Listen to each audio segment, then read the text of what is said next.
Happy Halloween to all of you. And I'm so glad so many of you liked last week's Hitchcock type introduction. That was neat. Latif at the moment is on the keyboards, and Dave is on the camera, and this is Shawn of the Gem Collectors with Shawn show.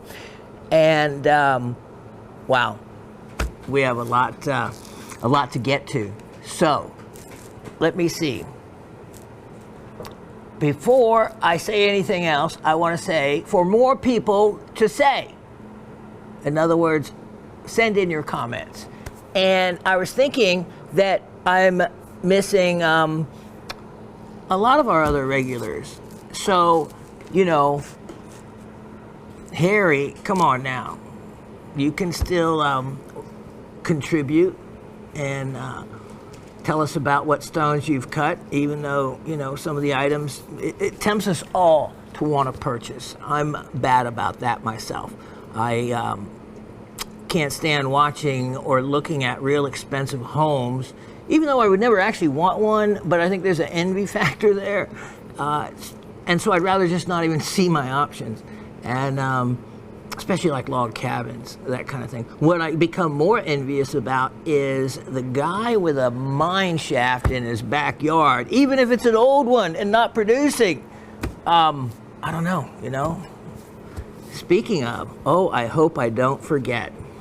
And it's neat for these guys to get to see, because we were just talking about the creeks in my backyard, and I found a garnet.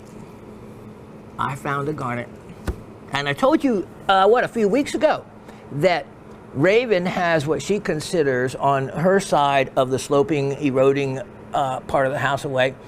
And she showed her neighbor what to look for, so it's kind of between the two of them. And that's their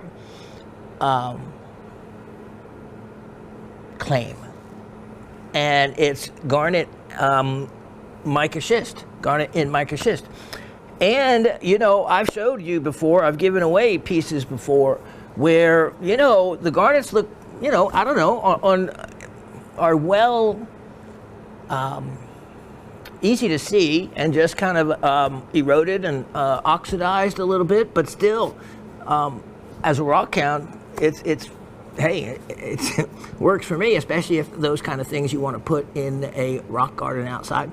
So that's her deposit on the side of the house. And I have the one that I discovered sloping down this steep part of the back of the house. And so I had brought up some of that material, and also some of the gold, some of the gold material that I think is the concentrates. And I was waiting for cool weather to run through my sluice, and of course I had the frozen pipes and broken pipes and all that. So, but I get to set up my sluice inside fresh and start over with that.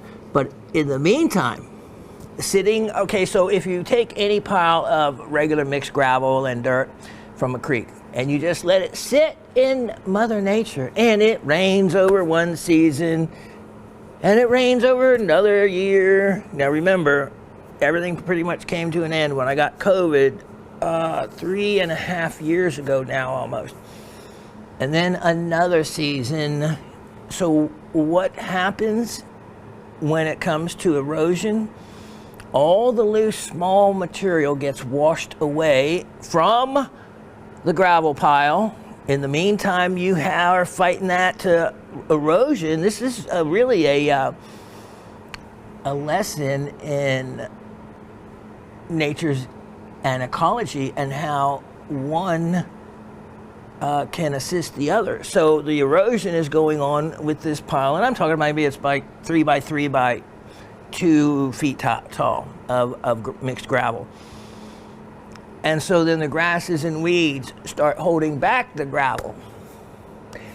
In the end, over the years, the gravel won, as most disturbed soils do, even as much as you try to replant them. I can tell you a story going through Copper Hill in Ducktown, Tennessee, when I my parents first moved me from Sarasota, Florida, up to Cleveland, Tennessee to graduate from my senior high school. And that's when I was Mr. Cool. I had sold, well, what I ended up selling was the best deal on a car I could have ever owned. I ended up selling for a Jeep. Now, I love that Jeep, but before that, I had a 240Z. Oh, yeah, I'm not kidding you. Those of you from the 70s know exactly what a 240Z is. And it is the most valuable of the Z line. Now, remember, this is when it was still Datsun 240Z. And then you had the 260 and 280, but by far the 240, and to this day, well, even then, I bought it for $2,400. I drove it for like 2 years, and I sold it for like $2,700, $2,800, $2,900, for more than I paid for it on a used vehicle, because it was already going up in value then. But the rockhound in me, 240Z, it just didn't go together, did it? Even though being cool was worth something. But when you get to Cleveland, Tennessee, East Tennessee, and there is mountains and there's rock hunting to do, and you know, I was an outsider already from the cliques, and if you're not already well ingrained in cliques that have survived since, you know, and were created when these children were hatched from their, you know, multi-generational families in that area, there was no way I was going to break into their clique. And going in as a senior, I had so many credits that my mom was able to, remember how forceful my mom is, able to have a discussion with, she took it above the principal's head to get me out of school at 10:30 in the morning. And remember, I had credits like marine biology from Sarasota High School, a big, you know, real school. And this country bumpkin high school in the county was not what I was used to. I was able to go there and got a job starting at 11 a.m. and was able to get in a full 40-hour week working at a jewelry store. Yep, worked at a jewelry store and in my senior year, and that's where I met an amazingly naturally talented modern goldsmith. Remember I told you the other week about Rocco Ruffano, the Italian goldsmith I had worked with.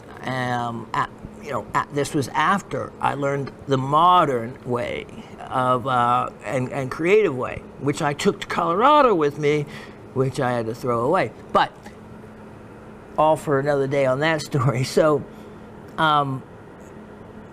being able to work full time as a senior in high school and get out early, that was really important to me. So I had this 240Z, and the point being, my younger brother, he was also a teen at the time. We came into, if you knew the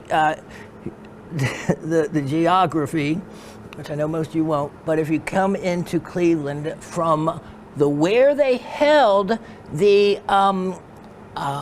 Olympic kayaking course and all that, that was along Parksville Lake and the Ocoee River. And so it's Highway 64, and then so we came in, though, from Franklin, North Carolina, coming along 64. You pass and go by an area known as Copper Hill and Ducktown. It was a major copper producing mine during when we so desperately needed precious metals during World War II. And you know what? All that mattered was production. You know, laws regarding how much sulfur you spewed out your stacks in the smelting of these ores, these very high sulfide content ores, didn't matter. It was winning the war. And I can understand why it was just, you know, it doesn't look so bad now, but you're talking when I was 17. So you're looking at 45 years ago. My goodness. When I came through there then, it was still decades after the production had quit and the extensive underground works there. If I knew somebody that could give me a tour, or at least even get to the unprocessed tailings, oh, that would be such a joy. But anyway, what occurred was nothing short of an ecological disaster. It was like I drove onto the moon. It went from the beautiful Cherokee Nantahala National Forest to a moonscape. And all you saw were barren hills. That was it. Everything was denuded, not due to pulpwood cutting, which is a big thing in East Tennessee as well, but it was due to basically the highest concentrations of SO2 you can imagine, or different variations thereof. In the end, it was acid rain. Acid rain. Sulfuric acid rain. The same thing that's wiping out the trees at the top of Klingsman's Dome and Mount Mitchell and other high peaks in the Appalachians. And it was horrific. But again, given enough time, Mother Nature can heal itself. But you go back in and you plant these little saplings like this back in deforested areas, and you know, mining can get a bad name. And it only takes something like that to give it a bad name, because long after the desperate need for metals was long forgotten, it still left a scar on the earth that another generation couldn't even relate to, the desperation that sometimes is required to produce the metals and that are needed in especially the case of World War II. And I say this because we're going to get into, oh yes, yeah, there's a segue here somewhere, isn't there? We're going to talk about some sulfides in a little bit. Let's get started on the comments. If you ever want to see they still have a big part of the operation there, and I'm talking about venting, shaft vents for air that are in excess of 6 and 8 feet across. Monstrous. You can tell by how much air they need to pull or push out. Gives you an idea of how many feet of mine and tunnels there are running underneath that area. And you wouldn't think that it's such a copper producer, but it is. And you know, there are some very lucky miners that have brought out some amazing lunchbox treasures, I call them. Other than that, especially during the biggest time of production, it was like, you know, everything to the smelter. There wasn't much left for or thought about in collecting or wasting time for the mineral collectors to get some of the specimens that I have a feeling were lost in the production there. Okay, so this week, I hope everyone has been enjoying their lead-up time to Halloween. And let's see, I've got a little bit of my pumpkin stem going on here. It's Raven that has been the amazing one every week. If you could only have seen her. I think she could wear a different spooky outfit every day with different jewelry to go with for 2 weeks at least of the October season. She favorite time of year, and it suits her well. Indeed. So, all right, Miss Cindy in Pennsylvania says, hello, Rock family. That was a wonderful show. That choroid opal skull was eye-popping and so anatomical looking. Appear to be real bone with blood vessels and nerve fibers covering it. I love it. You know, that's a good way to look at that piece, and it was truly amazing. Not sure if anybody got it, but they would certainly be getting a neat, fun piece.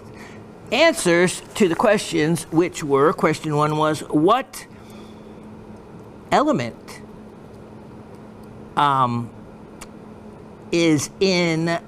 makes up the cross in the chiastolite tumbled piece. So what element causes the cross in the chiastolite? Answer was carbon. Carbon, yep. Pretty much the same thing that creates the trapezium in trapezium emeralds. Unakite is made up of what two minerals? Answer epidote for the green, the pink feldspar.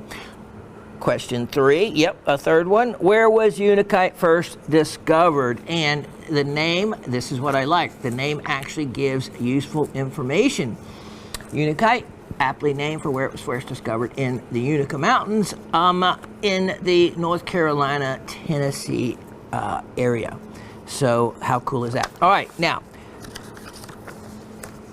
that being said, Miss Cindy got everything right. Have a wonderful week, she says to everyone. Cindy in South Central Pennsylvania. And she says it's almost supposed to be 80 by Thursday. Yes, she says.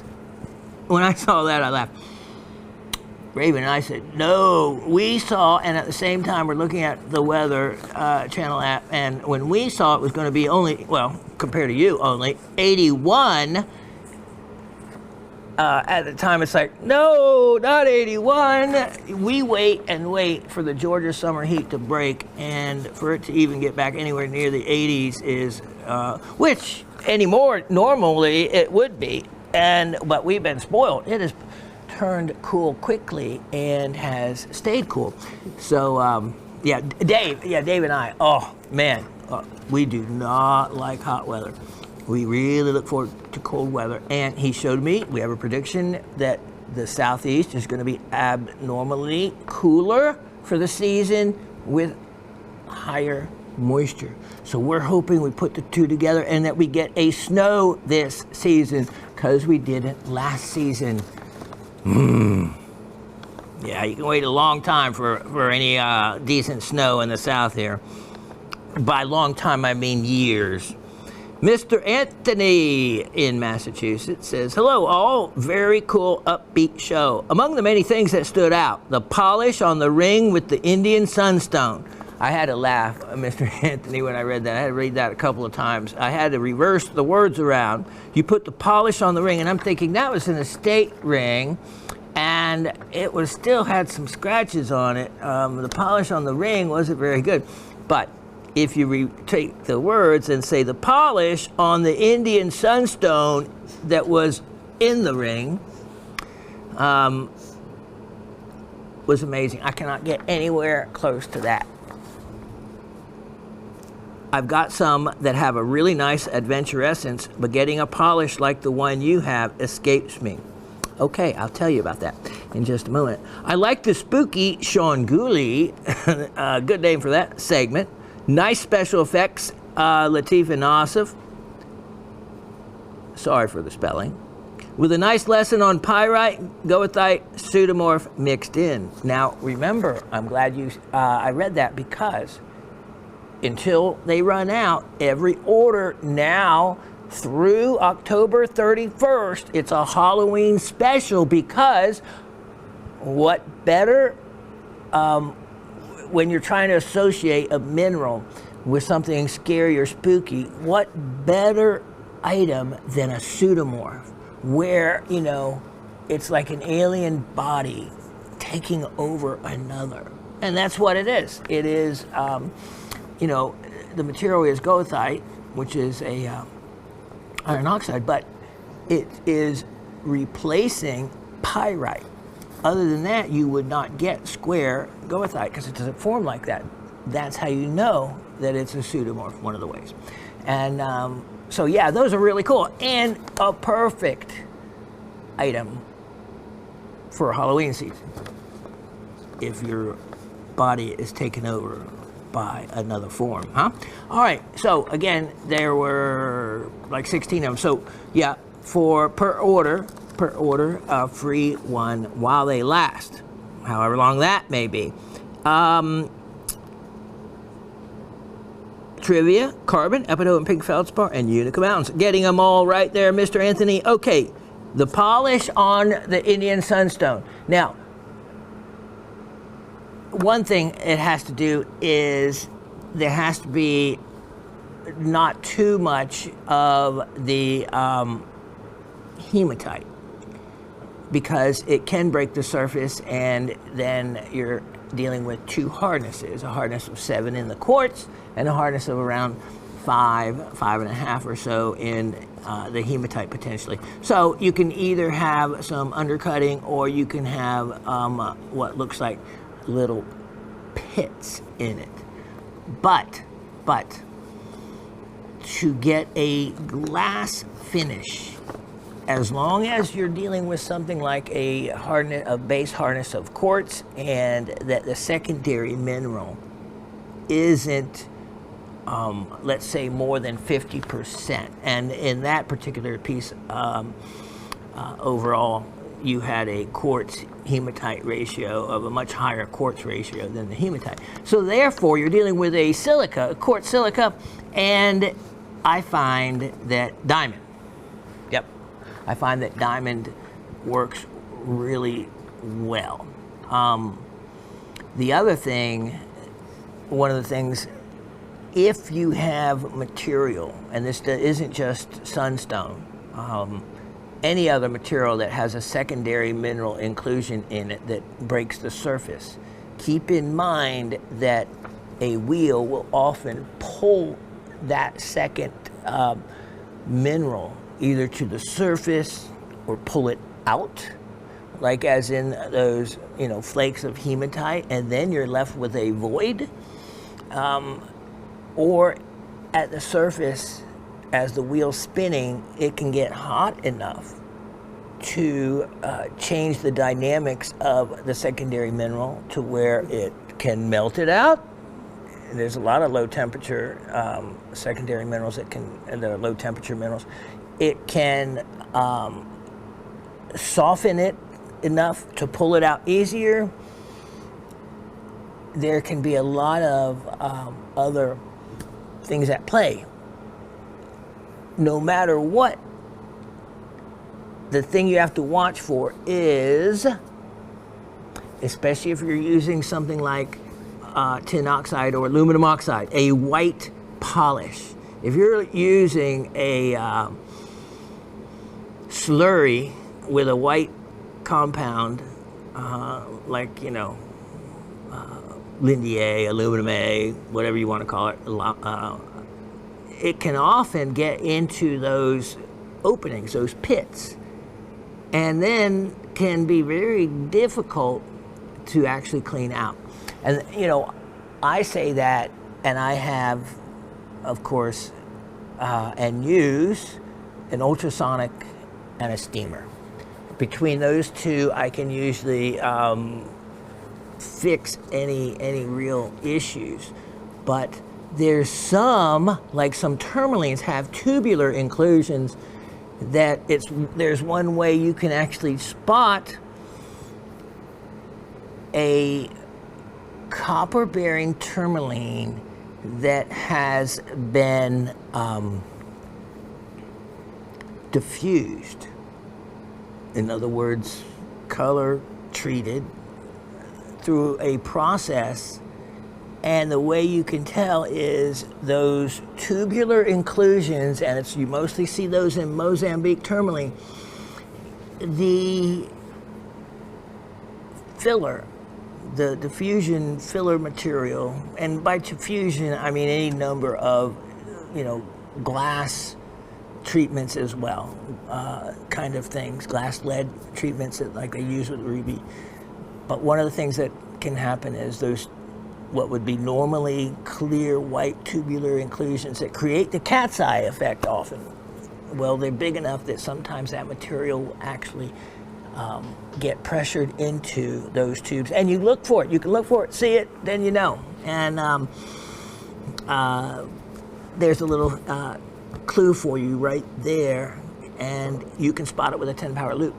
So keep in mind and look for them, or do a little look it up ahead of time so you can see what I'm talking about, so you know what to look for. And if you're considering a copper bearing Mozambique, tourmaline. So that said, those little spots and polishing compound you have to watch.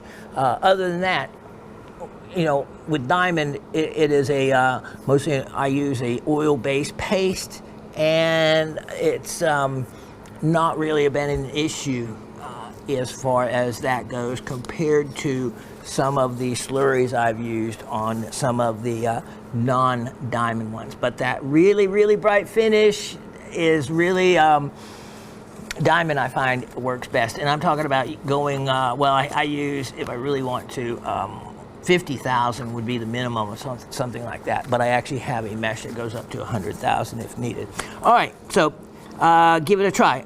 Jimbo in Delaware says, greetings, hello Shawn and all fellow Rockhounds gem shopping crew. I think Trivia Envy got me this time. Yeah, Miss Barbara got 2 of those. She asked to like Andalusites with, you know, with the cross pattern in them. Another fun and scary show. Love the skulls. Looking forward to the Charoite next week. Charoite next week. I thought I showed Charoite last week. Unless you're being clairvoyant and know that I'm holding out a couple more pieces of Charoite. We'll have to see. I bought some when I was at the Tucson Gem Show several years ago. Now, if you're talking about rough, none of that, but I do have, well, I didn't say it. I had those couple I showed the other week. Oh my gosh, those were dynamic. Trivia, getting all the answers right. Wishing everyone the best and take care, but keep your eyes to the ground. That's what I always say. That's where the good stuff is. Miss Gabby says, greetings all. Lots of goodies, or should I say treats, in this week's show. And you have me very intrigued about what's to come. I was interested in several of the items, one of which was the iridescent ammonite. As you mentioned, I might. But a friend of mine beat me to the draw. It's all good. I know they found a great home. Trivia answers are, well, getting them all right. If correct, withdrawing. Opting out. Have a spooktacular week, everyone. Love, Miss Gabby. Love back at you there, Miss Gabby. Getting the answers right, of course. And I don't know if I have. If I have another ammonite like that, that was a neat special piece. I will earmark it specifically for you so that it doesn't get away. Miss Penny in Quebec and Mahalis says, hello, Shawn, Raven, amazing GSN crew and fellow Rockhounds. I hope everyone is well. Getting carbon, getting all the answers right. Thanks for another great show. I love that brucite and gold leaf private update. Yeah, that gold leaf with the historical part of it was truly a rarity. I'd like to know just how many are left from what was given away from something well over 100 years ago, and something as delicate as gold leaf. So, yeah. Last Sunday, I went to the Rock and Gem Show. It was better than I remembered 12 years ago. Just a reminder that every price I am telling you is about 1/3 less in US dollars. Not surprising, there was a lot of amethyst, including a couple 4-foot cathedral geodes, $2,000 each. So, in other words, they'd be roughly around $1,400 in US dollars. So let's see, 4 feet high, that's actually not too bad of a price. The thing is, though, something that heavy, you usually have to ship them. I used to carry ones that large at my store. And if someone wanted any and they didn't live and couldn't just pick them up with a couple people and put them in the back of the car, then shipping, one time one broke and it was part of a pair. And anyway, even the best of shippers, they can end up broken on those cathedrals. So, yeah. When you factor that into, if you have to ship them, the price really ends up a lot more. There was a fish fossil about 2 feet by 1.5 feet mounted on 1/2-inch plywood, and the fish was an 18 by 6 by 1 inch for $5,000. So that would be roughly around $3,400, depending on how much of it was reconstructed versus original and what type of fish it was. may not have been a bad price. Some of those things can be quite expensive. A dealer specialized in ammonite was selling a piece about 1.5 inches square with blue and purple colors for $200. Last day of the show special, normally over $300. While another dealer had a very similar piece that he just casually quoted me $50 for it. I was, okay, so I'll stop there for a moment. All right, now, let me tell you something. I went to an Asheville, a well-known show with well-known dealers. And when I was first started selling on TV, I was working with another vendor, and he was boasting about the prices of this one particular dealer on ammonite and wanted me to see them. And, you know, this person isn't a cutter or anything like that, doesn't have that type of experience with that material. And so, you know, I just looked at him and whatnot, and he had already made a deal to buy some of them. And so I got to see some in separate off-site from at the booth there. And I pointed out to him that they were fake. He said, no. I said, yes. And this is the difference in maybe cutting, I don't know, maybe just seeing a lot of stuff, maybe just knowing. And how they do it is they can actually take, and they can repair sections of it too. So they can take pieces of actual ammonite or pretty much create from the ground up using foil. Yep. And able to, with a dyed epoxy resin. And I don't know exactly all the technique used, but I knew how to spot it and how to prove it. And so I did. And yeah, that changed that business relationship right there. But it just goes to show, and that was, you know, that was maybe 15 years ago or so. And so it just goes to show that even in something that you don't think, you know, in an organic item, that a knockoff, a counterfeit, whatever you want to call it, can be made. It can be. The only thing still, the tough one is opal. They still haven't created an opal that I haven't been able to easily spot as being a synthetic opal. So I say that because that is one reason why prices can vary widely. Whereas the original price that the dealer had in the sale of $200 for a nice blue, if it was blue purple, 1.5 inch piece, doesn't sound so bad. $50 actually sounds a little inexpensive and would raise my eyebrow at that price of $50 more than the price of $200.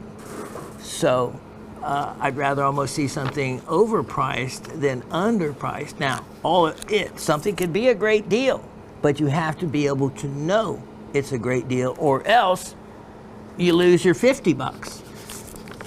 Better to have something that's $200 and is overpriced and still worth $100 maybe, than to pay $50 for something that you keep strictly as an educational piece.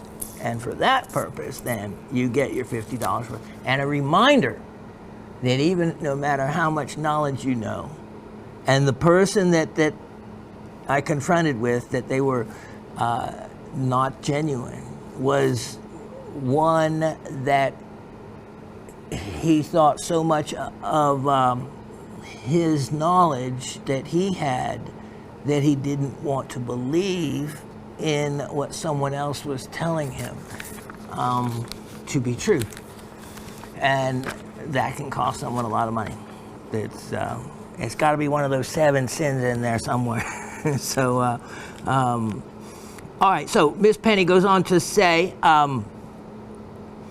Okay, I was very surprised to see a lot of vanadinite, and it was in flats still wrapped in single-ply toilet paper. What did I say about that toilet paper now? You know, it needs to be reused. It probably tells me that that is the vanadinite on barite. Let me know if it was just vanadinite or the vanadinite on barite blades. There was even a booth with only Quebec specimens. I didn't realize there were so many from here. Oh my, Miss Penny, I need to turn you on to the Jeffrey mine. The Jeffrey mine. The Jeffrey mine for gems and minerals up there is like what Graves Mountain is to down here in the south for one of the largest varieties of mineral specimens. The Jeffrey mine is... yeah, you could easily have a booth or two of nothing but Jeffrey mine specimens, which is referred to as being from Quebec. My pick of the show was a 12-inch celestite geode with large crystals, including one about 3 by 2 by 2 for $650. I thought that was a good deal since another dealer had a 6 by 4 by 1/2 inch piece of Russian charoite for $300. All depending on the quality. Let's see. I had $100 to spend, and first booth I went to, he had an Afghani shoral tourmaline, about 3 inches by 3/8 inches with albite, and 2 perfect, small, less than 1 inch, screaming my name. I haggled down to $50. Good job, always haggle. Then I got a purpurite specimen, carved animals in onyx, I was told, of a cobra, a penguin, and a goat from Mahalis. A few $1 specimens. Can't go wrong with $1 specimens. Halite from California. I discovered it was rock salt after I researched it, so I won't clean it with water. No, I'll tell you about that in a minute. And an adamite specimen that fluoresces green. Yes, adamite does fluoresce really cool. My $100 bill disappeared quickly, so I only browsed after that. That's it for now. Sorry for the long message. We wish everybody a great week. Hope to see you next week. And we love long messages. Remember, information and knowledge you just included in there. Okay, so the halite, let me touch on that. 1 year, and here I sold it at Gem Shopping. In my live show, I had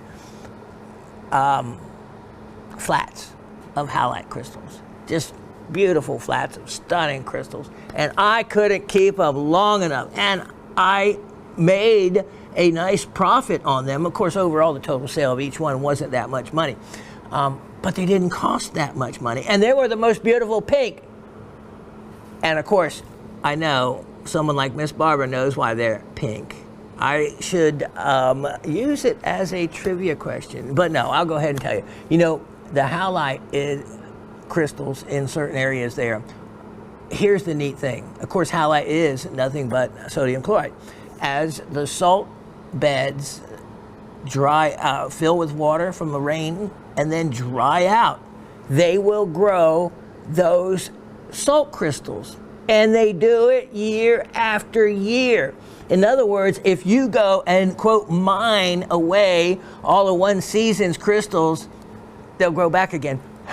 You can't say that happens in any other mining situations. Oh no, once the crystals are gone, that's it. Not the case with these, not the case with halite. It's the only crystal that replenishes itself every year. Now, if they're not, taken away and you get another rainy season without the other one being dissolved, you can have layers of different colors. Now, the pink ones are the most desirable. They are pink for the same reason a flamingo is pink. For the same reason a shrimp is pink. That being what they eat. What they eat. And what they eat are what everything else eats.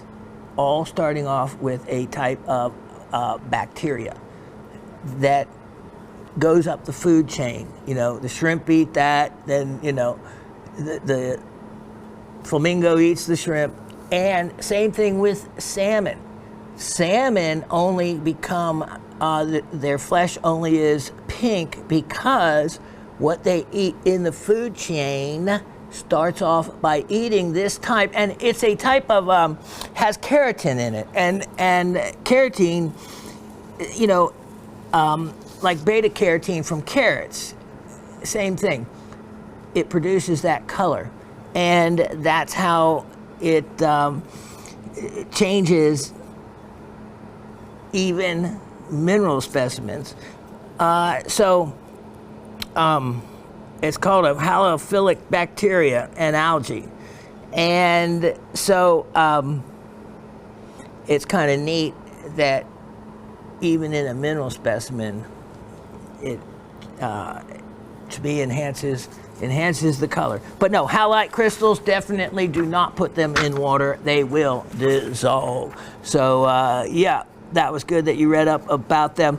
And good information there. Very cool. But check out the Jeffrey Mine specimens. You may want to collect a few of them. I actually have had quite a few of them that I have sold here in the show. Okay, we did a drawing for the winner, and let's see, to make sure I didn't miss anybody, because it seemed to be everybody there. Yep. Okay. And survey says, oh, by the way, Miss Penny. Okay, so we set aside the clamshell. Maybe you've already talked to him, but if you ever have any questions with the sales rep, just say Kevin knows about it, okay? Kevin knows about it. That will open doors for you. He was setting aside the clamshell because that was available. So we're ready for your list of the next ones that you want, or any items that you see, because we will set them aside, and you don't have to, you know, get them all shipped to you separately. We can, you know, wait and you can ship them all together if you want to make purchases in subsequent shows and hold them together. And you can do that because you know me. And Kevin knows as well, and that's also a magic word. All right, this week the winner is Miss Cindy. Yes, in South Central Pennsylvania. Let's show Miss Cindy what she won. This is a perfect item for the giveaway, for Halloween. Nothing like a little bit of orange in that stunning, beautiful tangerine quartz. This was actually one of my personal ones. So that's hematite creating that orange color, just like as in sunstone. And then this one now, Brad and those others of you who like fluorescent material, I am going to tell you what, this piece is special. It has, okay, you can see that's fluorite. So this is a fluorite specimen, but there is something unlike others. Let me actually do this because it is, let me try something. Okay, so these 4 bands, you can actually see the darkness in between them. And not this material. These 4 bands you see in the fluorite, they fluoresce blue, and the rest of it doesn't. The word fluorescence comes from, and the element name fluorine comes from the name of fluorite, the mineral. So for this, it doesn't fluoresce, but except for the let's put a little light through here. Look at that. Except for the bands, and you can see how those bands, and I think it's like chlorite making up those, that banded fluorite. So it's kind of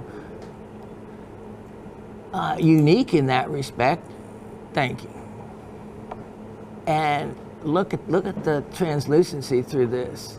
So it's kind of cool with the purple and the other colors, but like I said, the blue fluorescence is certainly unique for that. And then that really nice quality tangerine quartz. So happy Halloween. That I'm sure many will have some envy on that piece indeed. Okay, we have a great show planned for you. Let me tuck those away and we'll be right back with the start.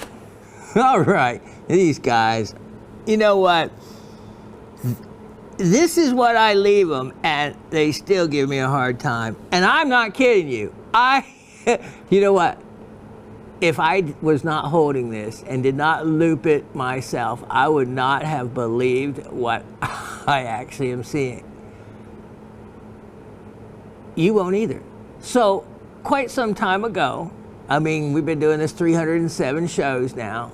I told Dave, because he cleans up the set afterwards, that, you know, because he would always leave these little tiny crumbs. Remember, that's what Raven always called them. And Raven keeps her crumbs and is proud of her crumbs, and it's kind of like taking food away from a dog. If you get near her crumbs, no way. So she's got all these, anything that's got a little bowl or little lid or anything, it's full of her crumbs, which of course are leftover crystals that might have fallen off of a specimen or, you know, whatever. So Dave would leave in the middle of the turntable the little pieces he would find. And it would be so honestly genuine in giving them to me. You know, I guess, you know, he didn't really know. Maybe it was something of big value. So I said to him quite some time, Dave, I said, wow, that's really amazing that you can even find that, let alone, you know, save it for me. I said, you can just go ahead and keep the little pieces. I said, unless it sparkles and has 57 facets. So 307 shows later, he shows me a picture of his beloved mom. Oh, and we love his mom. And she makes the best haystacks for Raven and I at Christmas. That she had to start making 2 batches of them so Raven and I wouldn't have to count how many each one and weigh, so we had the same amount each.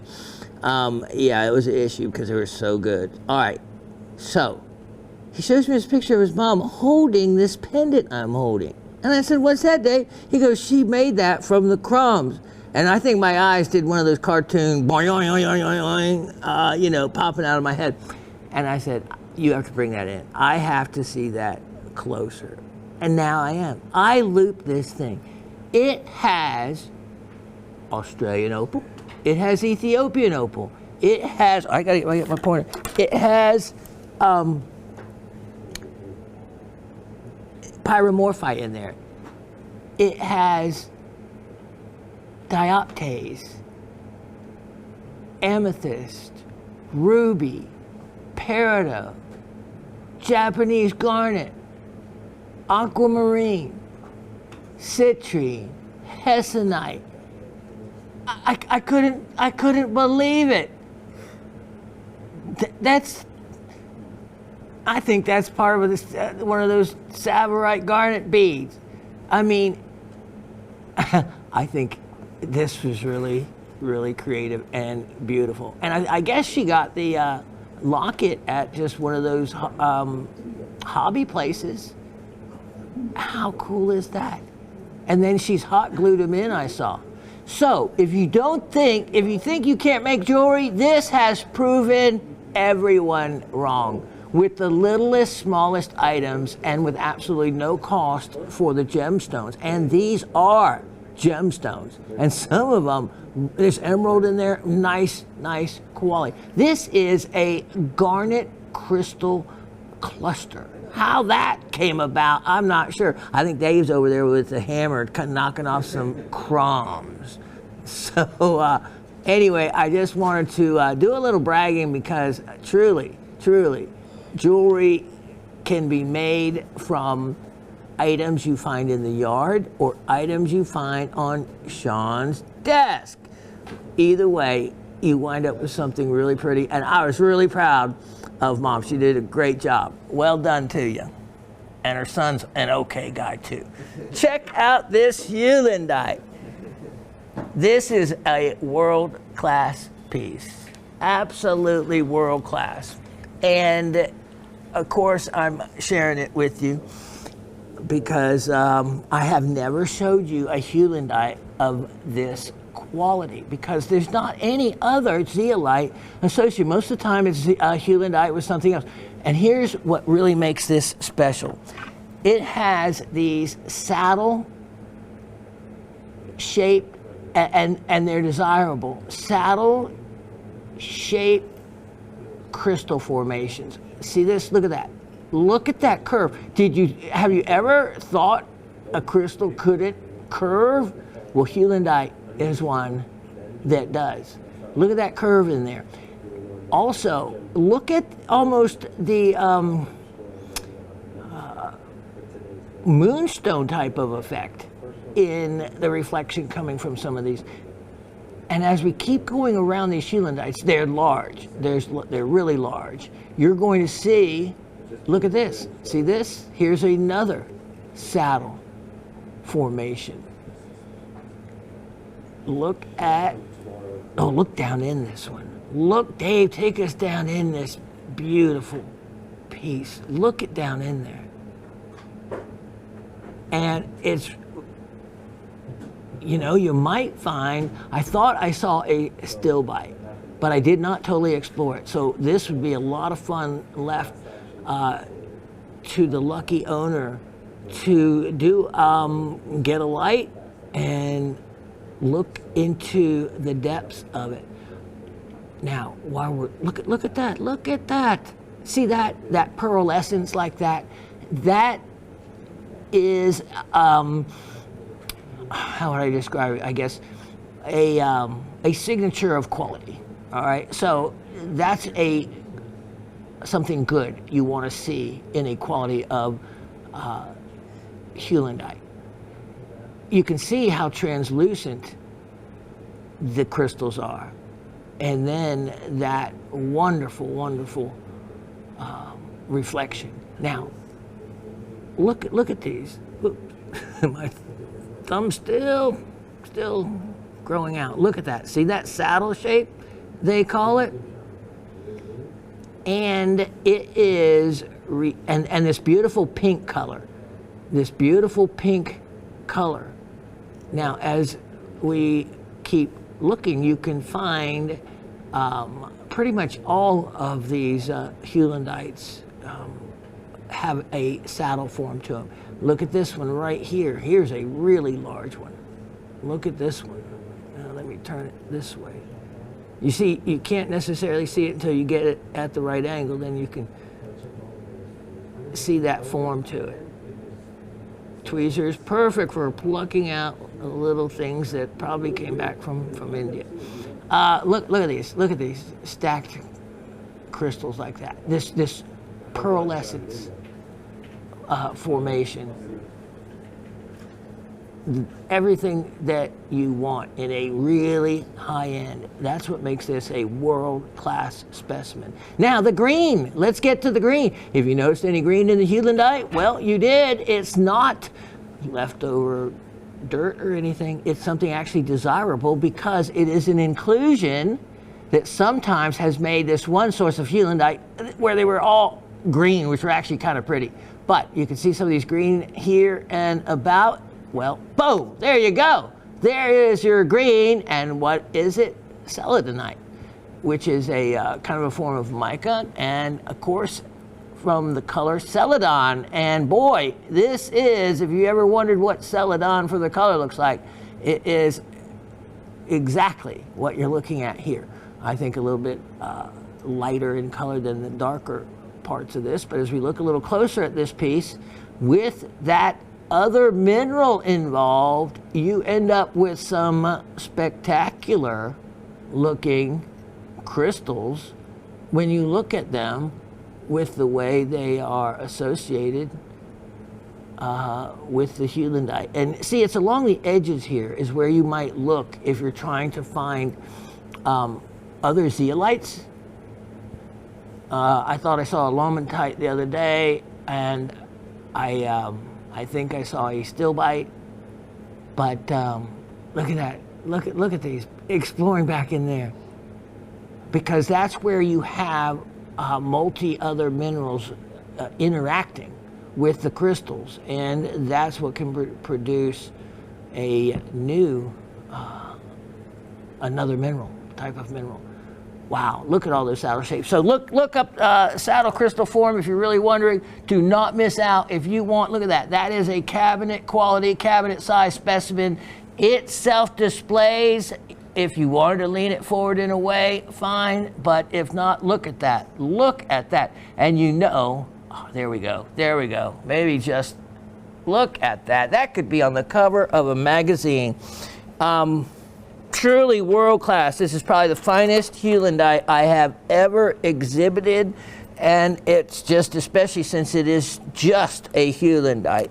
Price on this guy, well, I'm going to make it so much less than what it seems the market value on these are. Only $177 on this. $177. Wow.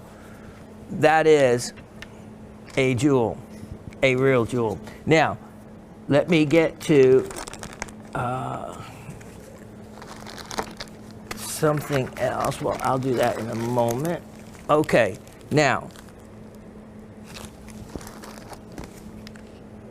Wow, okay. 114-12-23. I have never showcased what I'm getting ready to show you. And this is part of my discovery I made the other day. And these go back at least a decade. And basically it's from old material. And I have never featured anything quite like it in this show. Let me get this ready. Turn the turntable on. Let me clean this off. Dave just put new glass on this one, so we'll see. All right, take a look, and wow, if already that color looks different to you, well, it should. I am talking about chrysocolla. I am talking about chrysocolla, and I'm talking about a type of chrysocolla that, look at that, that is referred to as parrot wing. Now, parrot wing, chrysocolla often has many other minerals associated with it anyway. So for this to have other minerals is, I could have just said this is chrysocolla, and that would be true. But the reality of it is there's other known minerals in here, so why not tell you what they are? And so since there are this particular set of other minerals, it fits the parameters of a type of chrysocolla that is referred to as parrot wing. And this particular chrysocolla, we have good information on all of these cabs, especially like the ones I showed you last week in the Charoite. This is from the Mina Maria mine. I didn't have room to put all the information in the on the tag, so you just make sure any additional info you use my voice. Okay, so this the Mina Maria mine is in Sonora. It's in Mexico. This is drilled through at the top. Look at that, making it really easy, and it is double-sided. Wow. Pick which side you want. Now, as we look at this a little closer, you're going to see some of these other minerals. All right, you're going to see multi-shades of green. Now, that green is going to cover everything from malachite to chrysocolla. You have azurite, which of course is blue. Your chrysocollas are going to be into the light blue. Here's one thing necessary for it to be parrot wing chrysocolla, and that requires it to have a silica content. In other words, for there to be quartz or silica. Besides, also, what is the most expensive type of chrysocolla, people ask. And then they follow up, is it gem silica? Well, gem silica is not chrysocolla. Gem silica is quartz silica that is those extremely valuable blue colors because it gets its color from copper impurities leached out from surrounding chrysocolla. So that's why you often see the two together, and you can have a piece that has a band of chrysocolla, a band of quartz, and then the band of the gem silica where the quartz has come in contact with the chrysocolla and blending it, the colors blending and leaching into the quartz, getting your valuable little layer of gem silica. Now, this piece, you can see, it's obvious that there's quartz in, and oftentimes you don't see the quartz. It is kind of just mixed in, so to speak. Here is what is obvious: cuprite. I love cuprite. That is the red color in this. You also will have, look at the wonderful chrysocollas. And chrysocolla is often in the green colors, not just the blue. It's often green as well. And you have azurite. You can also have other oddities, like in some conocalcite, which you know what that is. And look at that. Look at the polish on this. It has, for all those different minerals, remember, each one has a different hardness. So it makes it really difficult to get a nice, even polish. So this one, except for down around some of the cuprite areas, which is explainable, has a really great polish. Oh, here's the other thing. Some of the black, the dark material, that can be most likely like something like pyrrhotite, pyrolusite, you know, mostly more of a manganese deposit, or manganese ore of some type. Here it is in my hand. You can see the relative size. So it is great for wire wrapping, but with that hole drilled through, heck, just put a leather cord through there and you're good to go. What a beautiful, beautiful piece. And I have a price on that for you that you're gonna love. You're gonna love. How about this? Only $100, and it certainly should be $100 and something. Here is what's going to make it really amazing. $58. Yep, $58. I know. Especially for this material, it should be quite a bit more. All right, I want to grab a something here, and I'll be right back. If you only knew what us poor hosts have to deal with.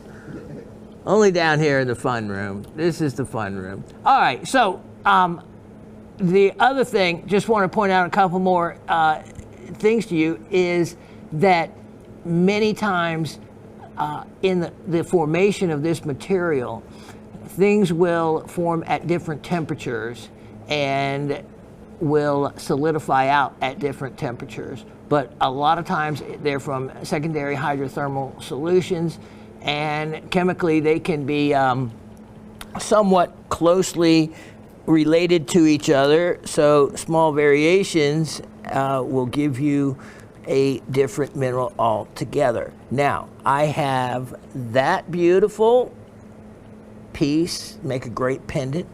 Then let's look at the next item, 1141323. So look at how clever all these little packaging things I use to keep it safe. Look at, yes, I have a pair.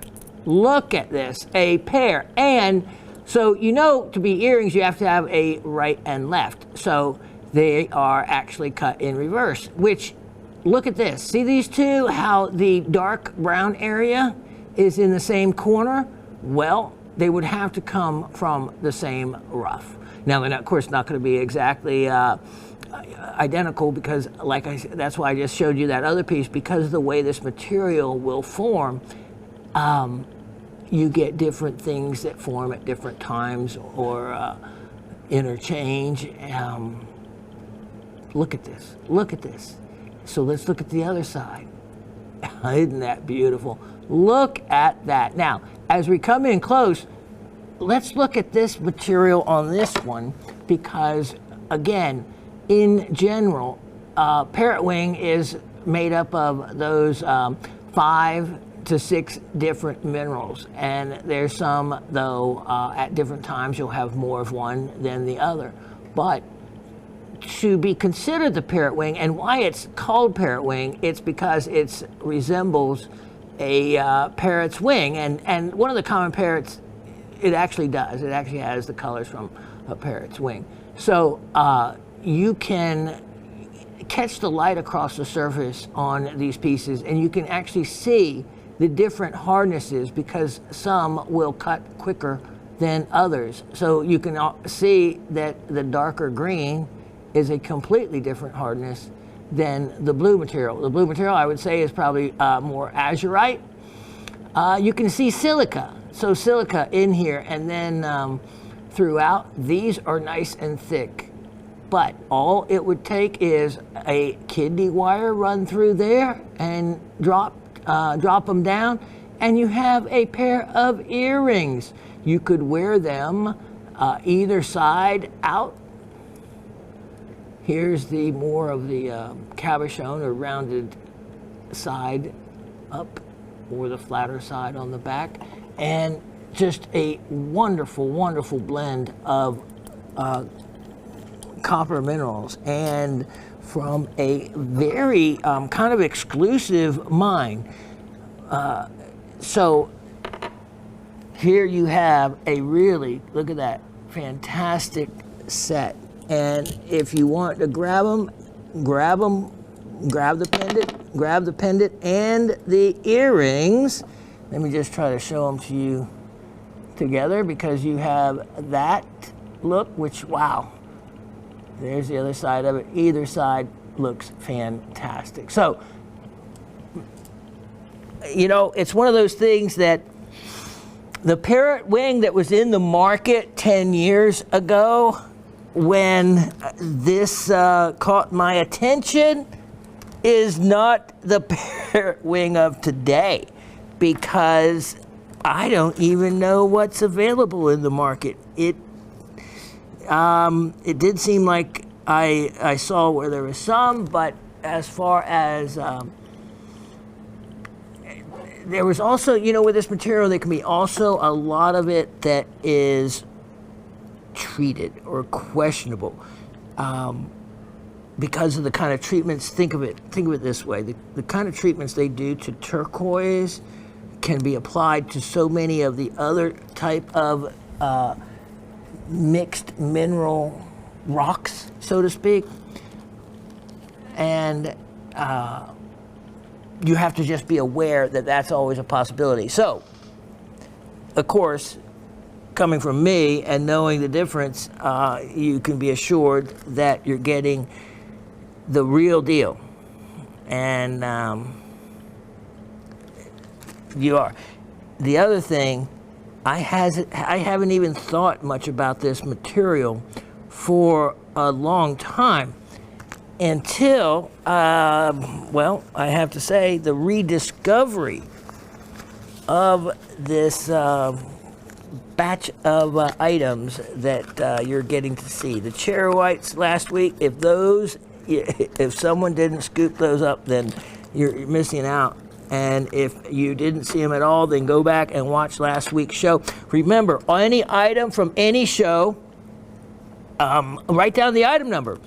Here's the thing, it may not be sold from 4 weeks ago, but what happens is it is taken out of inventory when it is returned to me, and at that point, the system won't say it's available. It won't say anything. So it'll actually look like it's sold. Now, if it has been sold, the sales rep will be able to tell you that. So if it's gone now, if she doesn't say it's sold, that means it's been, and it's not in the system, then it's been returned to us, and that's when you make your list, and you can do it just in a comment, and that way you get it days faster set aside for you. So just keep that in mind, and you can go back, well, you know how many shows, you can go back a lot, because a lot of shows are up there, and you can, well, there's items that are incredible, like that brew site I showed last week. That one I had never showed before, but I had shown other brew sites that didn't sell, that were still available, that I think someone going down a shopping list could do well by doing exactly that, getting things that were missed maybe previously, yet are still available. Okay, now, let me see what we have. Oh, yeah, okay. What I'm getting ready to show you.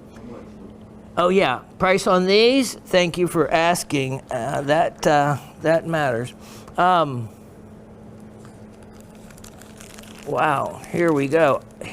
Let me make sure that this is the... okay, yep, it has the pair. Yeah, so you can get the one long cab for how much was it? 58. What was the long cab for? 58. Okay, 58. We'll do both earrings for the same price. $58, both earrings. And if you only want one of them, it's $58 too. Or you can have them both for $58. So that's the old joke, because of course you don't break up a basically matched pair of earrings like that. And it's one of those things like, okay, go out and try to find another pair like that, and you're just not going to. There were some items being sold that I looked up and referenced this material, and not to spook anybody, but just to make you aware that by the wording and by the price, they make you think you're getting something that you're not. So it really is still the wild, wild west out there in the internet land, in areas that the client would not know how to tell the difference.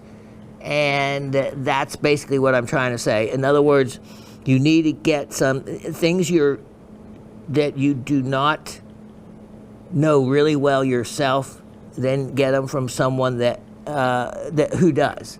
And just stay away from anything overseas. In other words, on the other side of water.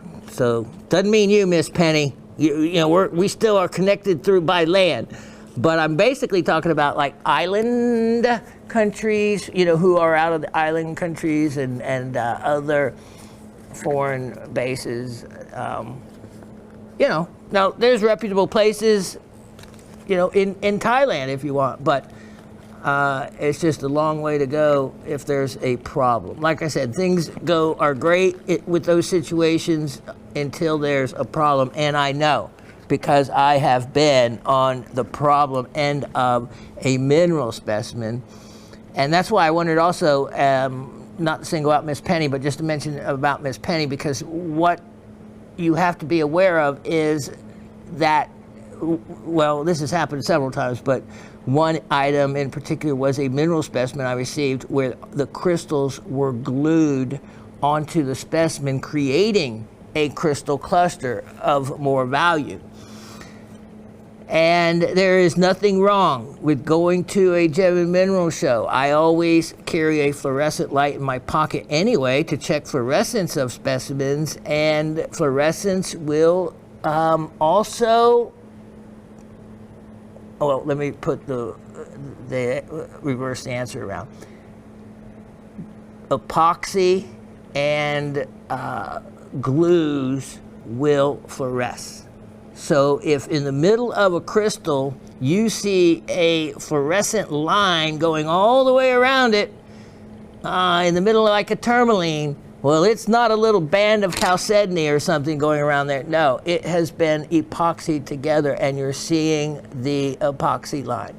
So nothing wrong with looking for such things, and if you're in doubt or the price seems too good to be true, then walk away. I have no doubt, Miss Penny, your specimen is fine with the shoral tourmaline. The price seemed appropriate, and it sounded like you got a just the right amount of good deal. But it's always fun to check for fluorescence anyway. All right, so a little bit more of info right there for you.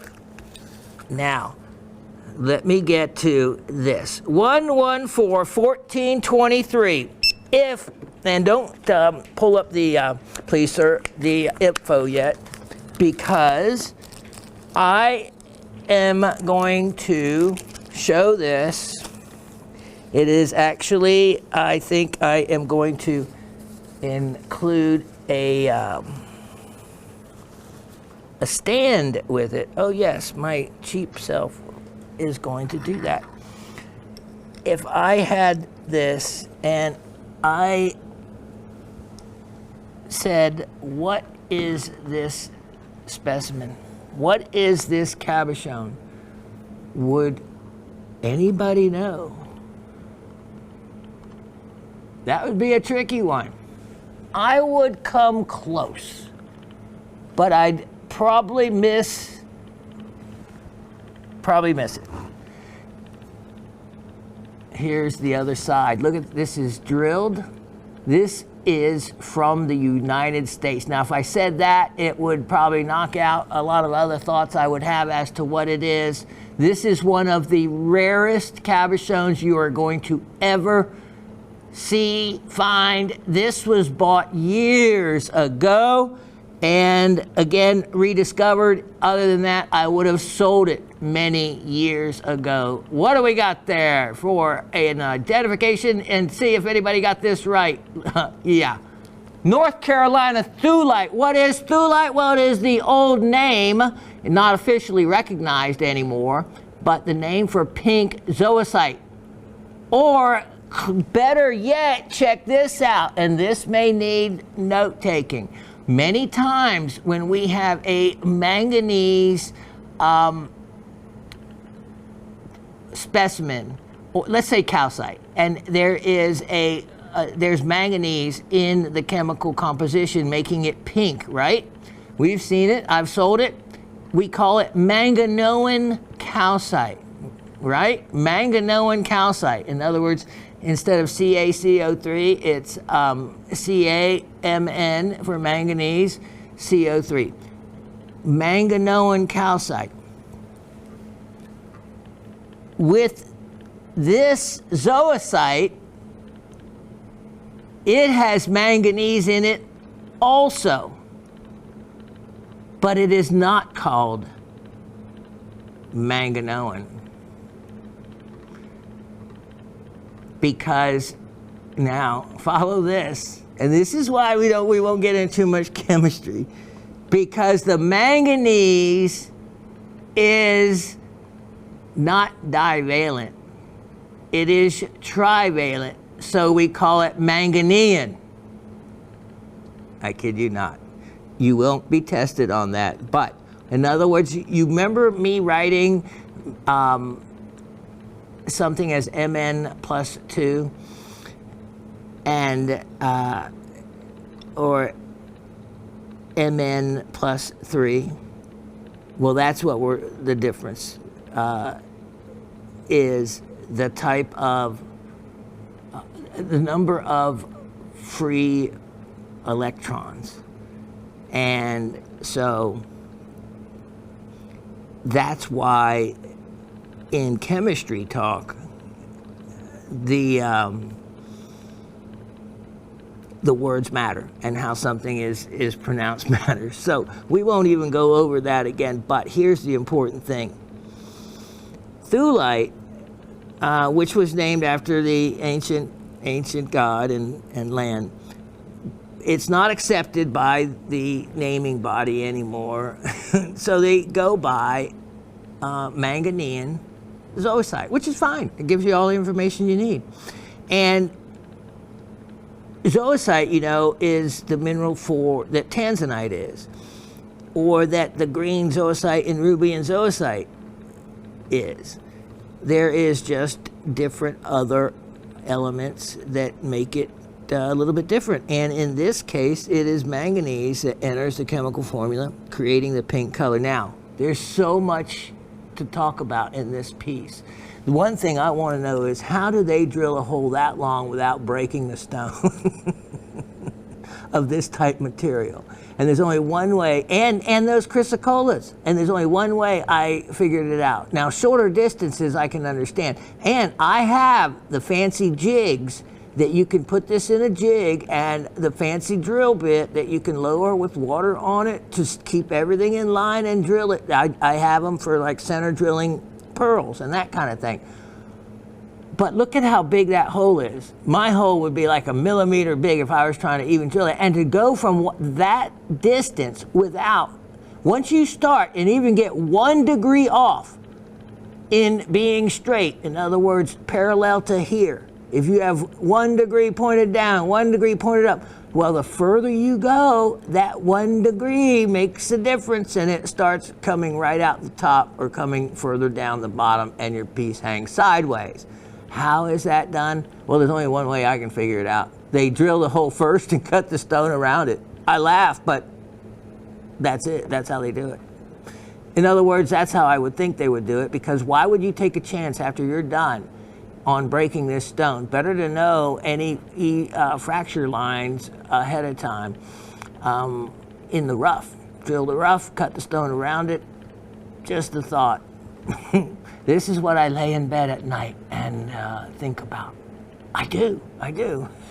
And then you wonder why I don't sleep. Okay, here's the other thing. All right, what's the purple then? Because it's the pink that's the thulite. All right, well here, if we look closer, this is what I have kind of thought as we look closer at it. All right, remember how I said different minerals have different hardnesses and different ways they look when polished. All right, if you look at the pink, like up here, you can see that it's more of a solid, nice, bright, shiny area of material. But as the light comes across the purple, you can see the purple has a lot more porosity in it. But yet the pink, see that pink? No, it doesn't. The pink is solid, the purple, not so much. I think the purple is lepidolite, and it goes along with what is found in this area now.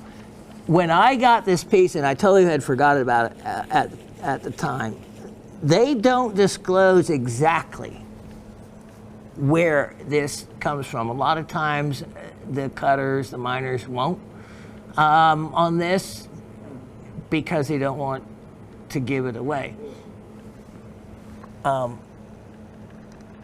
So the best I could get out of them was it's a real rare cab from the Spruce Pine Mining District. Personally, I think it's the Hawk Mine. I think this has something to do with the Hawk Mine. So write that down if you want to look into that further. This is old material. I would doubt if there would even be any available. There certainly wasn't in me trying to do some research. There is so little pink zoisite in the United States. There's actually some here and there, but it's just specimens here and there. And here is an incredibly rare combination of colors. So I think it's purple lepidolite along with the pink zoisite. The two absolutely go together, can be found together. And that's as much information as I can glean. The key being, of course, I put it this way. I would be, in saying that's lepidolite, 95% sure, kind of thing. And the pink being thulite, 100% sure. That is positive. And the area, the Spruce Pine Mining District, and that has been found in some really nice qualities, the thulite has, at a couple of particular mines in that district. So that really would explain the fact that it's available at all. This is a real rarity. So anyway, if you want in on probably one of the rarest cabochones that you will ever come across, that is a made in the USA piece, here it is. It is drilled very cleverly, ready to go, and I have actually no real idea of the value. I just know at the price I'm offering it for that it is a exceptional opportunity. I'm making that incredible stone, which is, it'd be one of those go find another one kind of things, for only $128. $128. And, that's not, let's see. If you even figure the math, so it's 95 carats, 100, so what is that? That's not even $1.50 a carat. Not even what a faceted citrine would cost. And how many faceted citrines are out there? Yeah, a whole lot. So you're looking at something so rare that there's not even any comparable pricing that you're going to find for anything. And even if there's a piece of rough that you might see, well, a piece of rough translated into a cut cabochon, has to be a high level of quality that would allow a piece to be cut and drilled to this extent of size. That is rare. That is something that would really add to the rarity factor. Because like I said, you can get all the way to a certain point with a piece and then all of a sudden have it break on you. And there goes your large cabochon. Now it's a small one and not nearly as rare. So that's a jewel, and it has would have been long ago sold, but it has sat silently waiting for the right person. And I guess, and that's the way things really do happen. That's the way things really do happen. It wasn't meant to be sold. Whoever gets it now, that's the person that was meant to have it all along. Now, wait till you see, okay, in one moment, because I'll need to get a neck, so I'll stop in with just a second. But before I get that far, let me show you, here is the last of them, and I hope you have the info there, Mr. Latif. It is item 919219. 919219. And there is only 3 left of these. Wow, when I look in the system and see how many I had at one time, and down to 3. I don't think I can give a stand with this one. You don't need a stand. I want you making it into a piece. Oh, why not? If it'll fit in the bag, I'll give you a stand with it. All right, look at this. Look at what I have. I have only 3 left of these, and they were such a unique deal.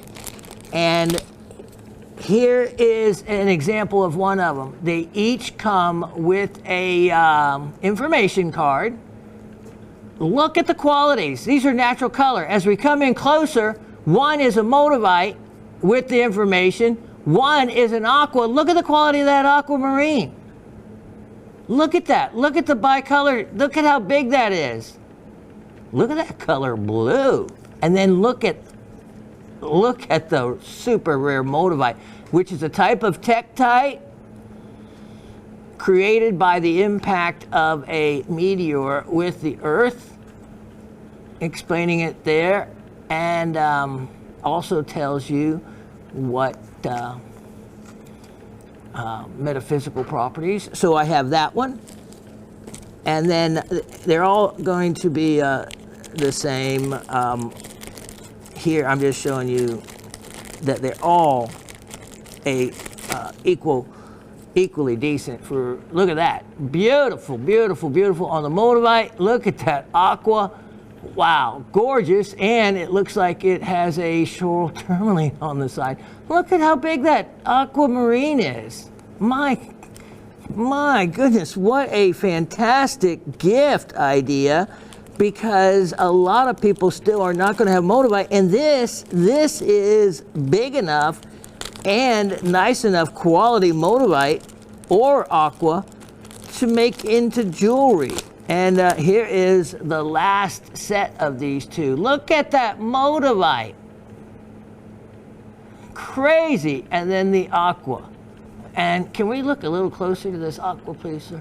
Let me look. Look at that.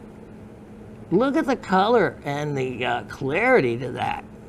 My goodness, that looks like I could facet that. Wow. And then, of course, the look at that. Beautiful, natural, classic exterior finish to the moldavites. All right, so there's only 3 sets, and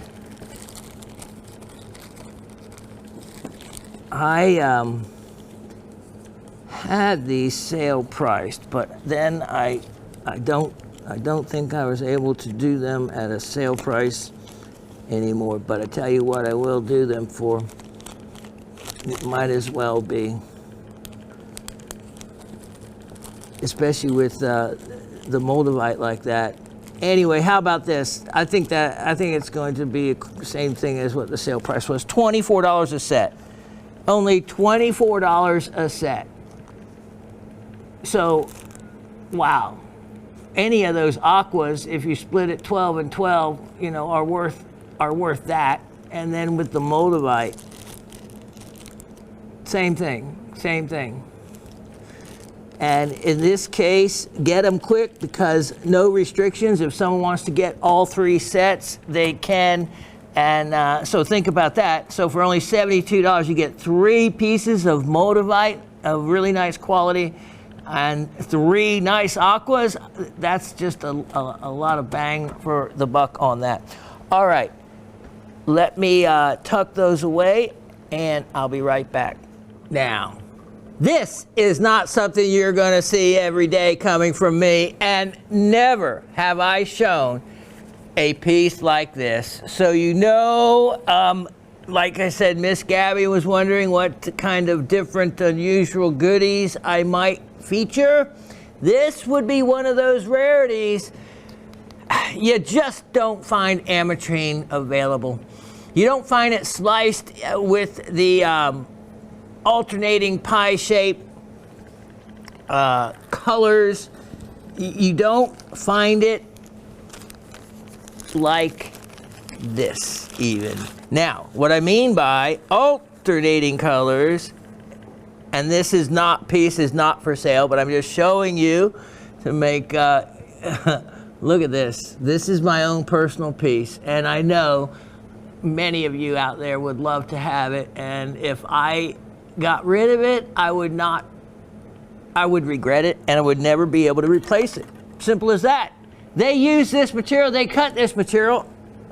You can see, I call it the radiation symbol, because that certainly is what it is. And you can either cut your ametrine stones out of the 2 colors like that, and you can see this is just a nice high quality, but you also can see the different zoning of how this forms. And actually, these 2 colors, it's a it's a technical article that I would do better reading to you how that occurs. But basically, I think it is a potassium-40, which is one of the natural radioactive substances in the Earth's crust that creates it. So it's a natural radiation process during the formation of the crystal and a lot of other scientific stuff that goes with that, creating that. Now that is taking the crystal and slicing it down the length of it. And you can see by doing that, you actually have some little parts of the crystal exterior here. All right, this is an education piece. I'm going to put this up, and no, it's not for sale, but I know many of you would love to have it if I ever do choose to sell it, which, at the way things are going, I probably will have to, but I have decided to sell its counterpart, ametrine, that has formed in a different fashion, where the colors, and it's going to all come together in a minute, the colors formed kind of in the other direction in a way, just depending on how big around the crystal was. So it's kind of hard for me to understand, but what may help you understand is if I turn this around, it explains it and makes it all the more valuable. Look at this. This is skeletal ametrine. Look at these crystals as we look at this closer. Wow, look at this. Okay, so a skeletal crystal is a crystal that forms and grows at different speeds along the crystal face. So that's how you can get hopper crystals, or it also is a crystal. So you had a center crystal, and along the outside, you had additional crystal growth at varying rates of speed that were just growing along the exterior, not completely, but just partially. You can see these partially grown. In other words, they're not another entire hexagonal shaped crystal growing alongside another hexagonal shaped crystal. You can see they're only, and this is another excellent Halloween piece.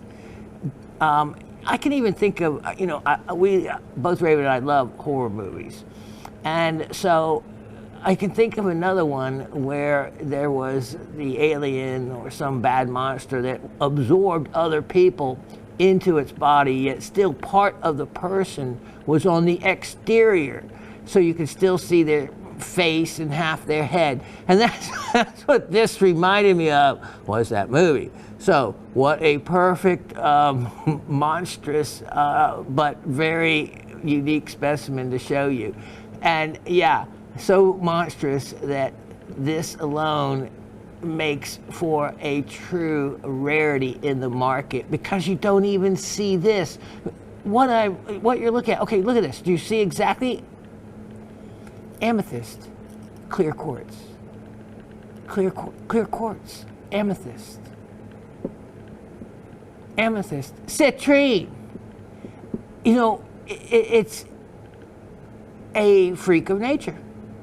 Look at it. And now from the side, you can see how the faces, how there's some etching where some of the crystal might have been hydrothermally removed. Or is this part of the skeletal growth that occurs at different rates of speed? This is a really unique piece, and you can see why. You can see why I've treasured it. And as you look down here, there's just nothing. Look at this. Catch the light so you can see exactly what you're looking at. Look at, there's crystals all the way down. They're just at different stages of their growth. In other words, if they kept growing, and you can see they eventually will terminate, but some didn't get far enough to a termination. I don't know, there's just a lot I wish I knew more about. Look at them. See this? You have one here, then a bigger one here. This is what I mean, I guess, by different stages of growth. And they're not complete crystals. They're just like, kind of like parasites onto the mother crystal in the middle. And they're all over. Look at this. And then, let me show you this. The quality of the citrine and the amethyst. I mean, if you wanted to be not so very bright and break this up, you could cut, as we look at this closer, you could cut a large amethyst, ametrine, I should say, stone out of this area. And it's natural. You know what? Be careful. On the internet, there is so much fake ametrine. Yes, genuine quartz, and it may have been genuine quartz, but they radiate it. And so if the citrine side is too golden and too beautiful, and if the amethyst side is too purple and too beautiful, yeah, it's been radiated. It's been whatever. Made to look that way. And if the price doesn't fit also what it should be, it's radiated. Same thing if it's just purple or just citrine, they do it to that material. So you really have to watch. You know, what you want to see is zoning, you want to see growth lines, you want to see other things in it that you normally would expect to see in a natural piece. Now, one more thing, let me show you from behind. And look at the clarity in this. It's just a really, there we go. That's what I was wanting. Look at that. Look at the intense citrine and the intense purples. And you get to see really, here's the colors blending at the bottom. Wow. This is a one of a kind. Thank you, sir. One of a kind. Actually, look at these little crystals over here. There's a lot more to be found in this. And before I see some big anhydro move back and forth in there, I'd better put a price up. Thank you.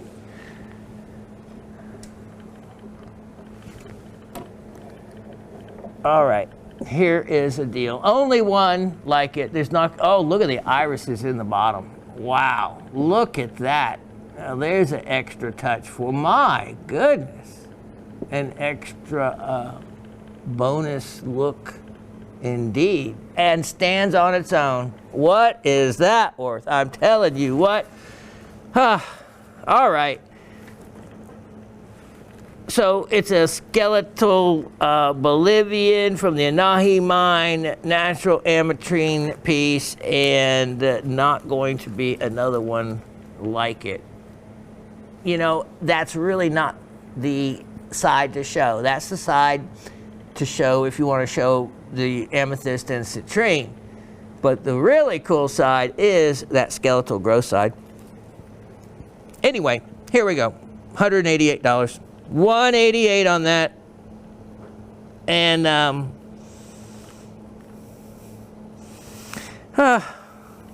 that will break my heart to see it go. But I have really enjoyed it for a long time, and I still have that slice that I may make somebody's one day. Okay, now, where am I? Oh, okay, look at this. 1008221. Wait a second. Hold on. Let's see. Oh, yeah, I'll show this. Yeah, 1008221. Here is a fun piece. Look at that. Blue. Yeah, like ice. Double-sided, look at that. How about that? We'll pull the curtain down on that one. Double-sided. That is a really unique item. And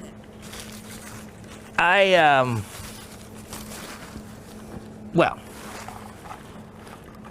someone's getting a chance, whoever is lucky enough to get in on this one, because the double-sided part is what really threw me off. Beautiful blue. And then look at that. And then look at that. White. And then, oh, what do we have there? We have some extra goodies. It looks like Raven could look at that without even magnifying. She'd say whether it was pyrite or chalcopyrite straight away. She's quite amazing. All right, well, that tells me chalcopyrite. I thought it was as well there too. So there's chalcopyrite on this. Really a unique look. Really a unique look, and also a great price for you on it as well. I am going to offer you that for only, ready, how about this? $28. Yep, that's a sale price right there. $28 on that. Now, wow, my clock is running down on me, so time to panic. Okay, look at this. Item number 114-1523, I think it says. Whoops, 114, that would be 1623. And I have never actually offered what I'm getting ready to show you. I have had this piece, no kidding, since, do I have it even on there? I thought I had it on there. Anyway, I was a teenager. So that's only been a couple years ago. Look at this, look at this. That is some of the finest rose quartz that you're going to see, actually, for facet quality. And let me show you against a white piece of, look at this, in case you didn't think it was so rosy. Look at that. And rose quartz is never, of course, totally transparent. It's always a little translucent, or has a little bit of that haziness to it. Beautiful. This is huge. It's facet grade quality. The entire piece, facet grade quality, and would cut a giant stone. It's actually really a lot pinker in person. And wow, look at the iris there. You could orient it, actually. Look at that. See that? Look at the difference in the orientation of that.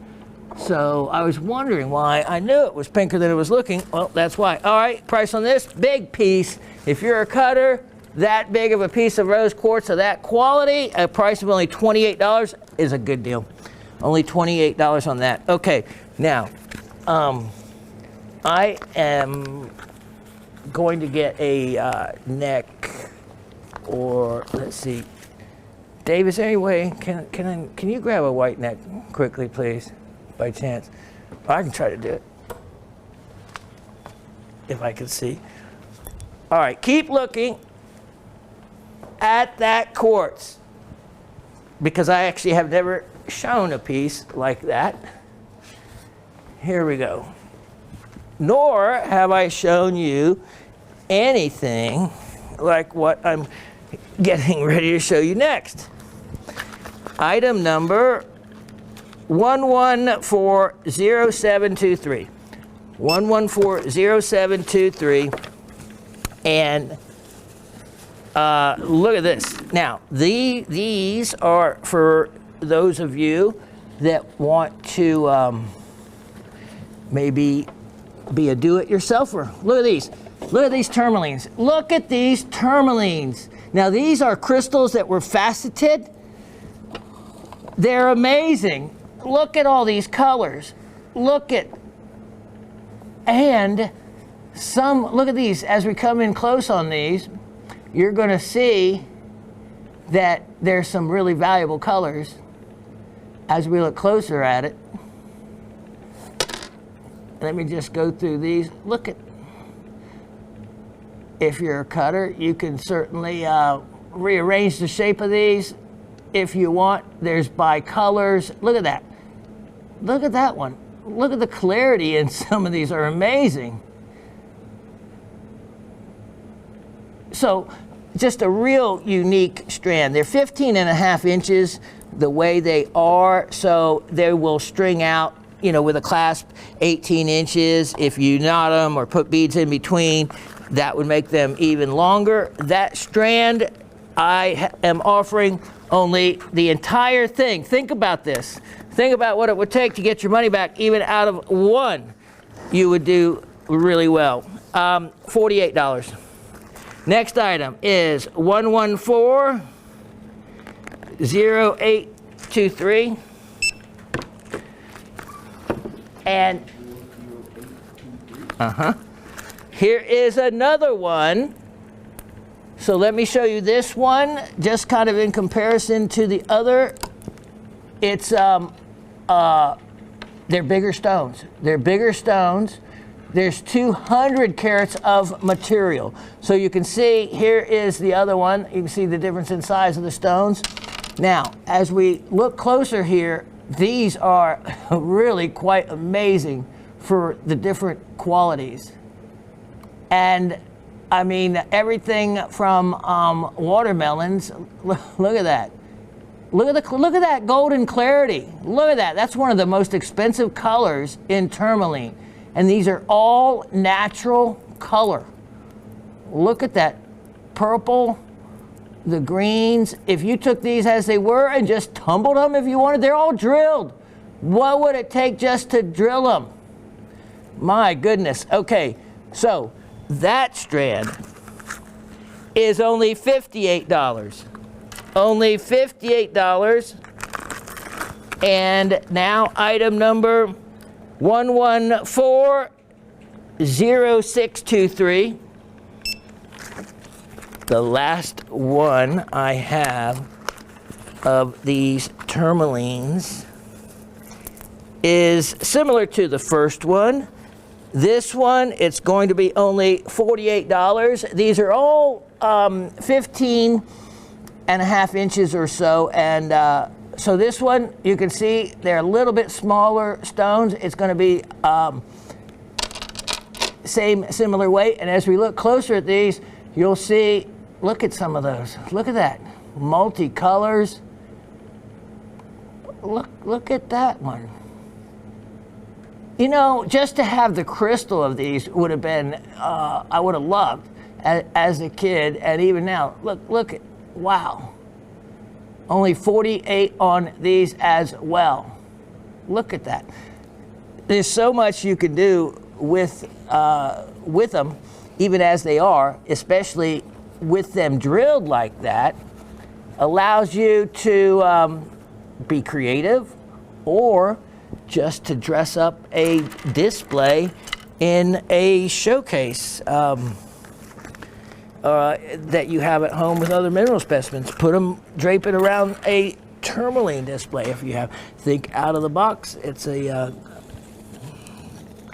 creative and inexpensive way to have a very neat piece of jewelry that would go with anything.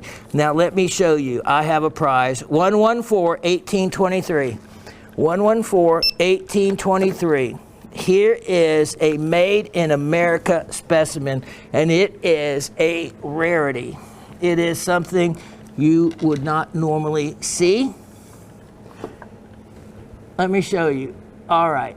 Not looking like, well, what is that? Well, let me keep showing you. Yeah. This is a huge calcite crystal. These are calcite crystals. Let's look a little closer. Those are chalcopyrites. Chalcopyrites. But down on this bed, these are quartz crystals. Quartz crystals. So what's the big calcite doing intersecting here? Is it intersecting or is it just part of? Boom! As we come back away from this, look at this. Here are two huge calcite crystals. Yep, this is a calcite base. Then look, a layer of quartz. And here, look at that in between. Look at that in between. So there was probably something else that dissolved out and away, maybe, that filled that area. You can see chalcopyrite. And then also the red hematite. Look at the incredible color contrast.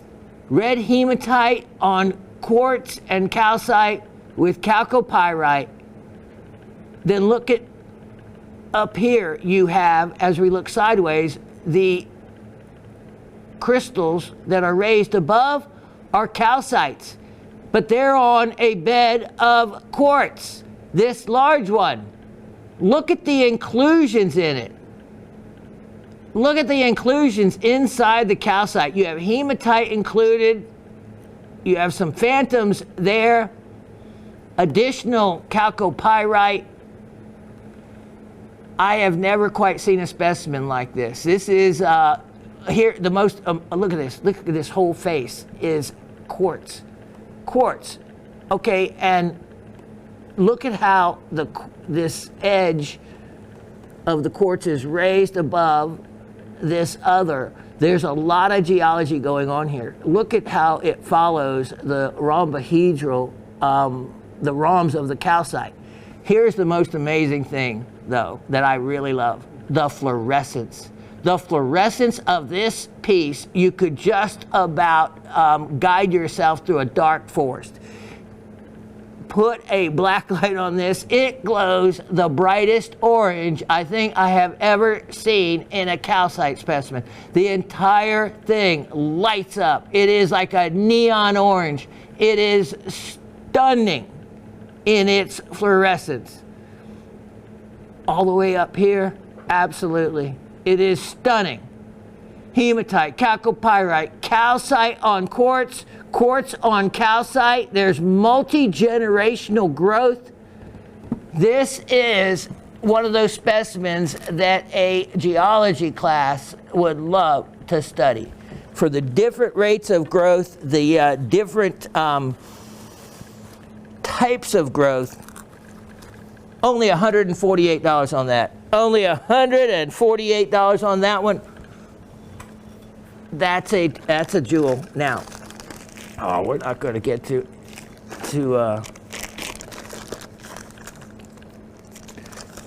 do a couple educational things I wanted to, but that's the way it goes. Let me see what we have here next. Since we've been working with some copper minerals, let's look at item 1027721. Look at this piece. Look at how beautiful this is. Wow. This reminds me of some of that parrot's wing chrysocolla. This is stunning, actually. Malachite and azurite from the Congo, but there's more than that. There's more than that. There's cuprite here. You can see the azurite. Wow, look at. Also in the parrot wing, there's supposed to be malachite. There is malachite in there too. Look at the crystallized malachite on here. I had someone that was looking for some. Jan was looking for some more of the crystallized malachite. Look at these pieces back in here. This is quite attractive, actually. Yeah, look at those for for crystals. There we go. There we go. Wow. Look at that. Great job, Dave. Wow, look at that. Okay, well that is definitely crystallized. Oh, look at the azurite crystals in there. Hold on 1 second. Let's take a little look in there for a minute. Let's look at the azurite. Look at down in that pocket. And that's where you find, you know, when they do these pictures and then you look at the size area that they're covered, it'll say, you know, 0.5 millimeter, and they have these amazing pictures. You think you're looking at a giant crystal and it's this little tiny area. And I'm like, well, my specimens have those amazing areas too. Look at that, look at that. Anyway, you can have so much fun. And you know what? Here, I am going to offer this. Can't make it $1 like Miss Penny's dollar specimens, but I will make it $6. It's worth so much beyond that. You could probably actually cut a decent stone out of that somewhere. But $6 on that one, that's a sale price. And let me see, I was going to grab an item back, yes, behind me. And here it is. This will be the last item of the show. I have a special deal. Item 101-4921. 101-4921. It is going to come with this stand. And here is a beautiful large fluorite. Look at this. Look at that fluorite. Incredible color. And might need a little dusting there. But look at the wonderful crystals on this, and comes with the stand. And then look at the coloring. Wow, wow! I couldn't imagine. My goodness. Wow. Yeah. Thanks, Dave. Look at that. And then, whoa! That really valuable colors in the blues and the purples, and this just keeps going. Thank you, sir. All right, so here is, not quite sure which way it cleverly went back in the stand, but makes and I'm going to throw in the stand for free. I'm going to deeply discount the fluorite and put the two together, and it's going to make a complete opportunity price of only, I was looking at that carving too. Oh, I knew it. There we go. There it is. There's a bat. You see that? That is actually the way they carve bats in Asian carvings, with these two what look like eyes. These are actually the wings. And bat is, the word for bat is fu. The word for prosperity and money is fu. It's called a homophone. They sound the same, just like we have in our language. That's why you see a bat carved into so many of their carvings, often hidden. But I have long since recognized how they hide them and what they look like. Just like, see these, the two wings of a bat and the eyes. Been hidden in one again. Almost all of them. I'm a great one that loves to look for them, and I find them hidden in the oddest of places. So here's a neat carving, the entire item. How about this? $177. $177. That's going to be the last item of the show. All right. Thanks to Lateef and Dave, who are just hanging for another minute so I could get in one of my educational little segments here. And what pretty much, I had a couple of them to do, but I'm choosing to do this one because this pokes fun at my own self.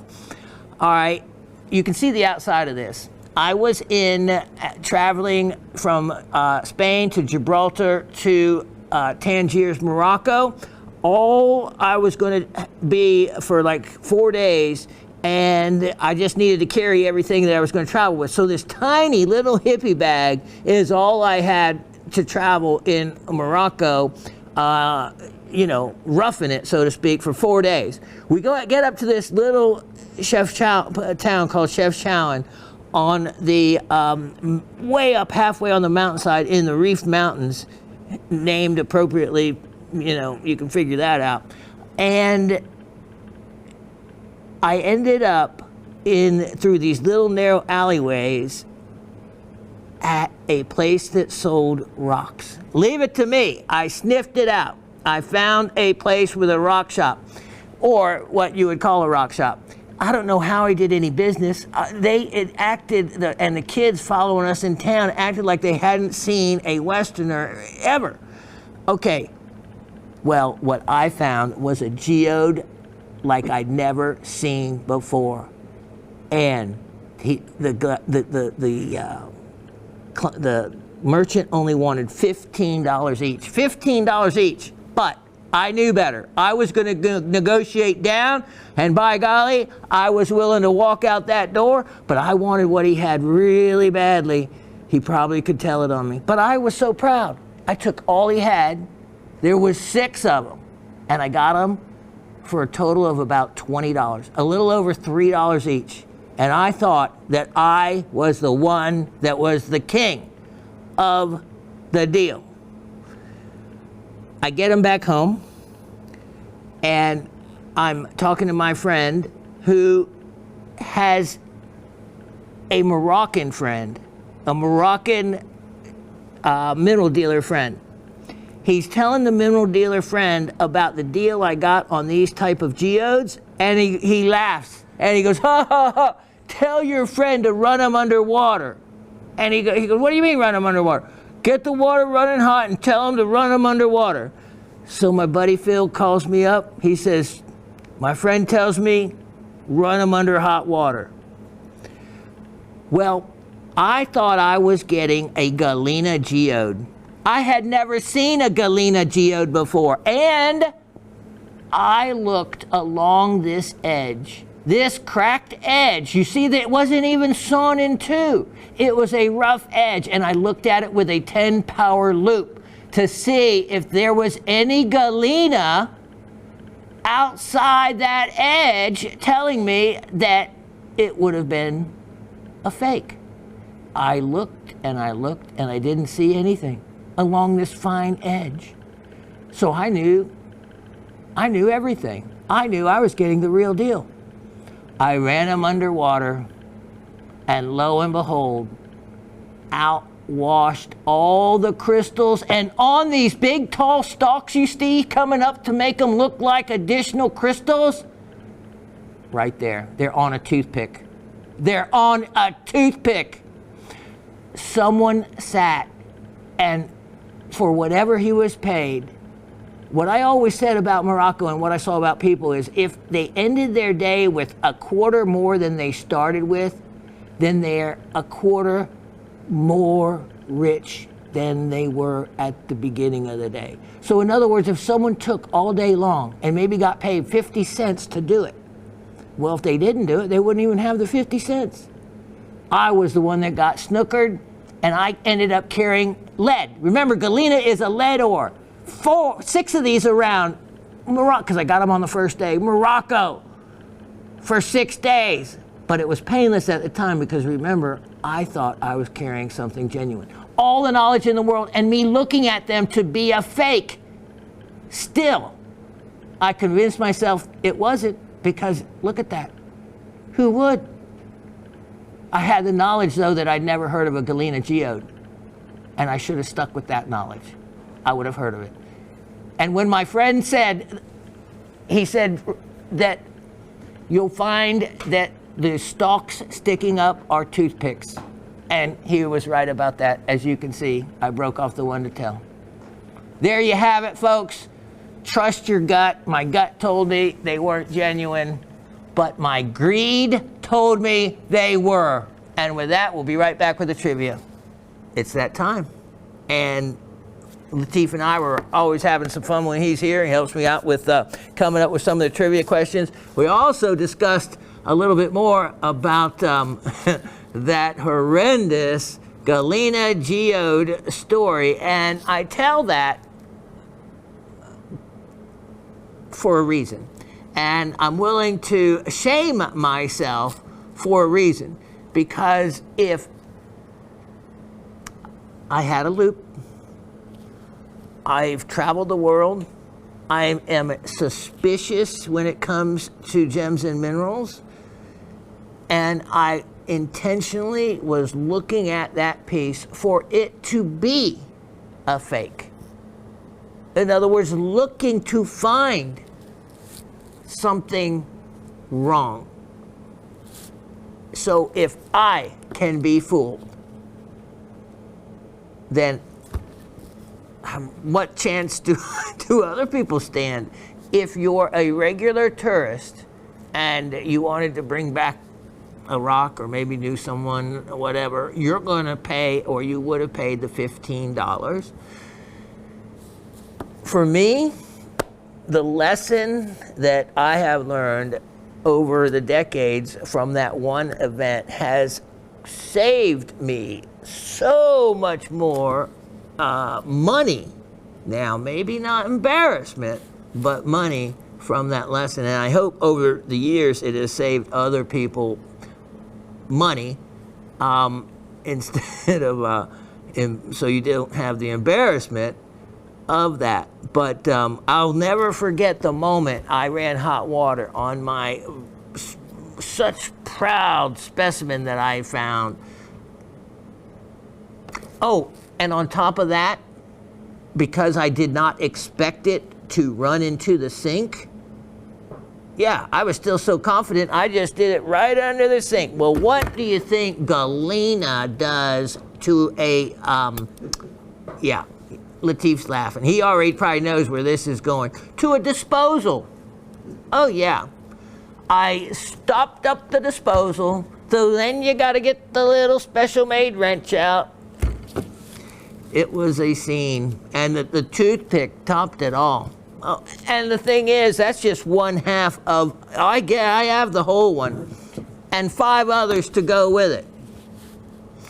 Lessons learned, huh? But I can save you all of that. Just keep watching these shows, keep getting the goods, and you cannot imagine what I ran out of time in showing you. And that's what Latif said. He goes, you were showing $5 specimens at the end of the show, because what I was doing was I was griping about, oh my gosh, Latif, I didn't show him the blank blank specimen. I didn't show him this. He goes, you can show it next week. You can show it next week. And I was like, oh man, I can't believe I forgot. He goes, well, you were showing the $5 specimens at the end. I said, I know. I said, but that's because the other pieces I had would have taken too much time. Yeah, the other Sweet Home rhodochrosite specimen that I forgot to show you. I'm tempted to flash it up in front of you, but I won't. Yeah, no kidding. That's what I'm going to have next week. If you were wondering. Oh no, it's affordable, believe me. It's not a, Alma King or anything like that. It's affordable. And there was something else really, anyway, lots more for you. Oh, the garnet.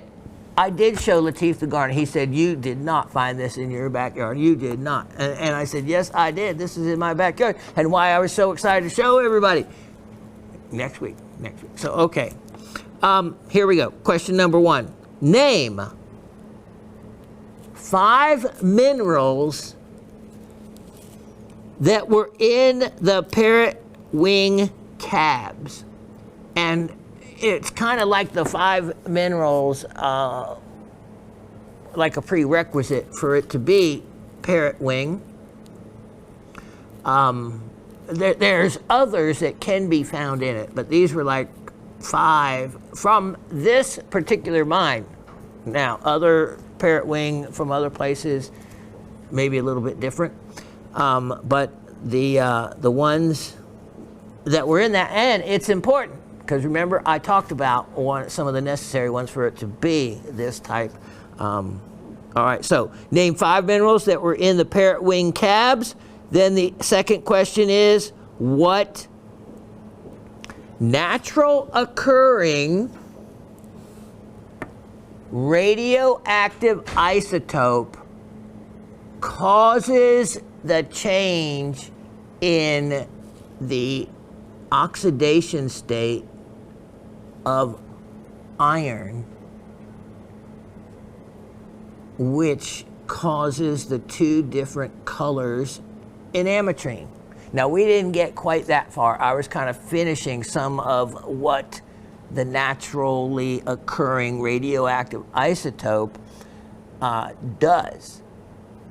And what it does is it causes an Fe3 plus oxidation state to change to a 4 plus. So it's has to do with iron, which you might have already known that. But there's a particular naturally occurring radioactive isotope that is responsible for it all. And it's funny, I knew that to be the answer, but you know, I went and I looked at another place that gave an answer, and the answer had nothing to do with the real answer. It had to do with heat. And it's like, that's not the answer that I know to be the correct one. And all the others said what I knew to be the correct answer. So don't always believe what you read. There's a lot of these different like metaphysical sites that focus on other parts of particular chemistry and particular scientific facts about something, maybe to better facilitate the end result of the metaphysical characteristic they're trying to portray, if that makes any sense. I'm probably trying to sugarcoat things there, but I think you get the idea. All right, good luck to everyone out there. Have another fantastic show coming up for you next week. Didn't have enough time to even finish some of the big ones. So should be a great week next week. Happy Halloween to all of you out there, and I hope you enjoyed the little turn of events in some of our Halloween-oriented presentations and information. And we'll be back with more of the same next Monday. God bless all.